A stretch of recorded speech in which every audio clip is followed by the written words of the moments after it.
kurang jemur juga trouble, kurang mandi juga trouble, kurang ekstra fooding juga tidak kunjung gacor. Kebanyakan ekstra fooding juga bakal mengalami over birahi.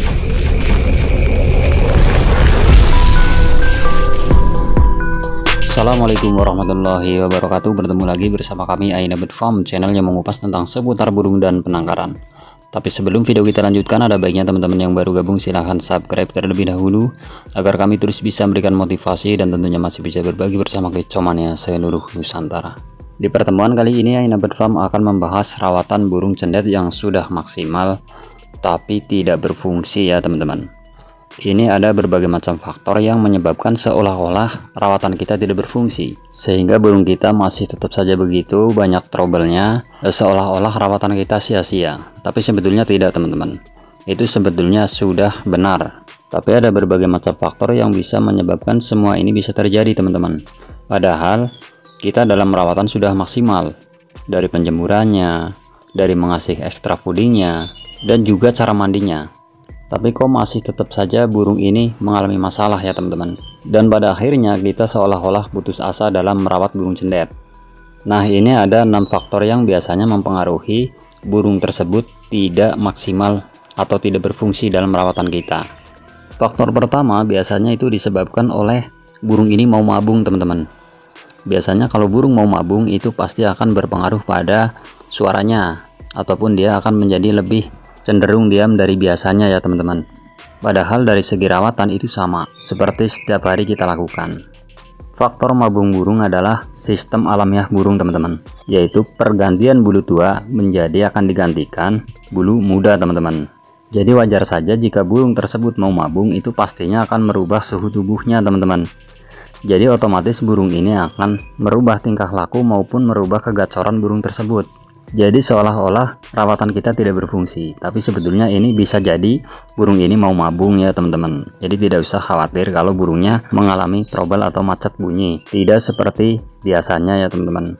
Di faktor kedua, burung ini bisa jadi mengalami over birahi teman-teman. Jadi kita tidak terlacak burung ini mengalami over birahi, padahal rawatan tetap sama dari cara mandinya, cara mengasih ekstra fooding, dan cara jemurnya. Kok burung kita bisa mengalami over birahi? Jika burung sudah mengalami over birahi, kita juga harus cepat tanggap ya teman-teman. Itu kan bisa terlihat dari ciri-cirinya. Itu banyak tingkah, walaupun dia gacor seperti biasanya, tapi dia akan merubah tingkahnya.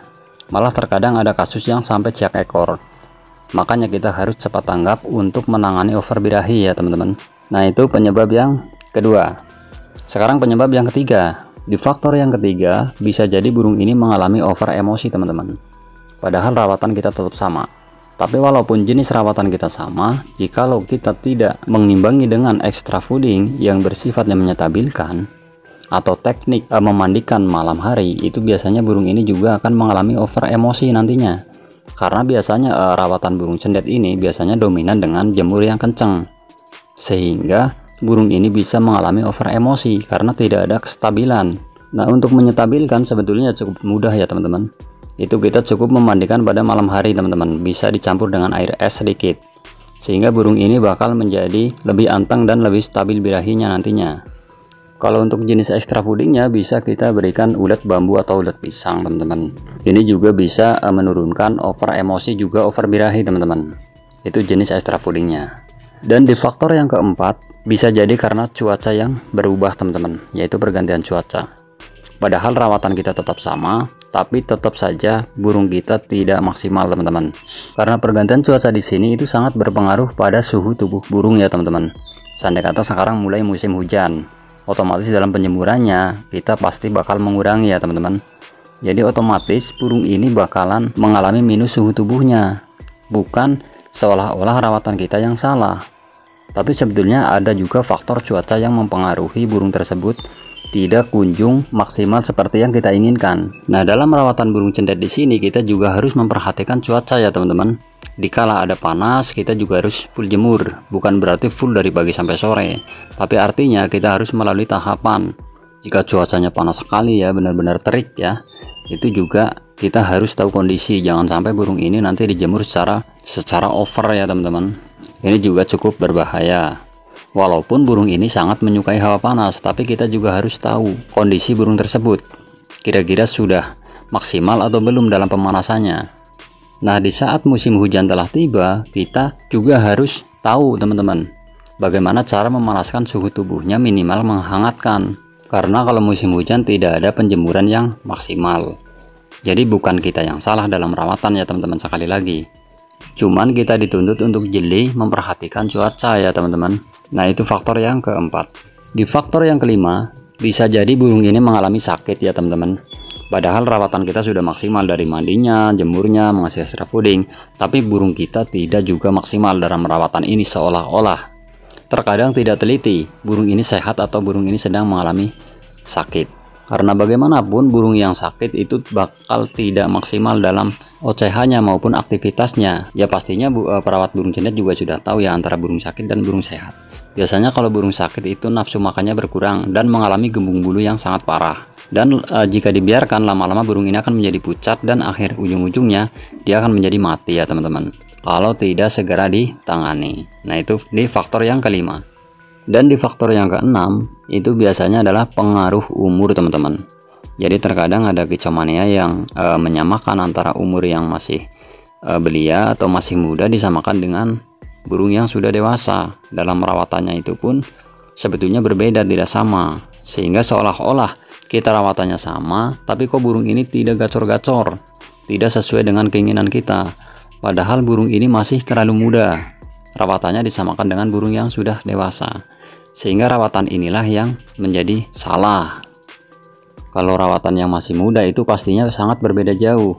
Dari pemandiannya juga tidak bisa disamakan, dari penjemurannya juga tidak terlalu kuat, dan extra foodingnya juga berbeda dengan burung yang sudah dewasa teman-teman. Jadi tidak bisa disamakan, sehingga seolah-olah rawatan kita yang sudah sangat benar dan burung ini tidak kunjung maksimal. Nah, itulah yang perlu dikoreksi. Dan yang terpenting, dari jemurnya, dari mandinya, dari mengasih extra foodingnya, itu terkadang kita tidak konsisten. Padahal seolah-olah rawatan kita sudah benar. Ya pastinya burung ini tidak bakalan bisa maksimal sesuai dengan keinginan kita. Karena rawatan dari 3 ke atas itu antara jemur, mandi, dan extra fooding itu harus imbang teman-teman. Kalau tidak imbang, burung ini bakal mengalami trouble teman-teman. Kurang jemur juga trouble, kurang mandi juga trouble, kurang extra fooding juga tidak kunjung gacor. Kebanyakan extra fooding juga bakal mengalami over birahi. Kebanyakan penjemuran juga akan mengalami over emosi. Jadi kita harus tahu kondisi burung tersebut, seperti apa yang harus kita lakukan. Tapi bukan berarti merawat burung cendet itu susah. Kita tetap harus semangat dan tetap menggali ilmu. Jika ilmu itu sudah ketemu, kita bagi biar yang belum tahu jadi tahu, yang belum bisa jadi bisa. Tapi bukan berarti saya yang paling bisa. Saya hanya berbagi sistemnya. Saya bukan guru juga bukan suhu. Saya sistemnya hanya berbagi. Jika merasa bermanfaat, silahkan diambil. Jika tidak bermanfaat, ya tidak masalah. Nah, mungkin itu yang bisa kami sampaikan. Semoga bermanfaat buat Kicomania seluruh Nusantara. Salam lestari. Wassalamualaikum warahmatullahi wabarakatuh.